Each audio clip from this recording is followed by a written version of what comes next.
আওয়ামী লীগের যে বিশ্বাস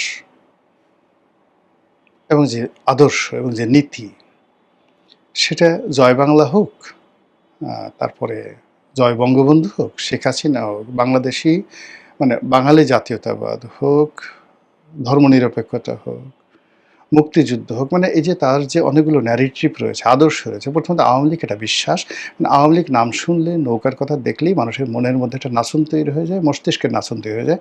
এটা একটা পার্ট। সেকেন্ড হলো এটা মরলো কী করে, this is my question. Second হলো এটার যে আদর্শ, আদর্শের কতগুলো যাকে বলা হয় নাম্বার আছে। বললাম যে এটা যেমন মুক্তিযুদ্ধের আদর্শ, জাতীয়তাবাদের আদর্শ, রাজনৈতিক আদর্শ, তারা গরিব মানুষের রাজনীতি করে, মেহনতি মানুষের রাজনীতি করে, প্রান্তিক জনগোষ্ঠী মানুষ করে। এখন আপনি বাংলাদেশে ধরেন যত রিক্সাওয়ালা আছে, 90% রিক্সাওয়ালা আওয়ামী লীগ করে। যত মজুর আছে, মোটে আছে, মেথর আছে, নাফিত আছে, ধোপা আছে, 90% আওয়ামী লীগ করে। এদেশের যত দলিত সম্প্রদায় রয়েছে, উপজাতীয় সম্প্রদায় রয়েছে, 90% আওয়ামী লীগ করে। হিন্দু সম্প্রদায় 90% আওয়ামী লীগ করে।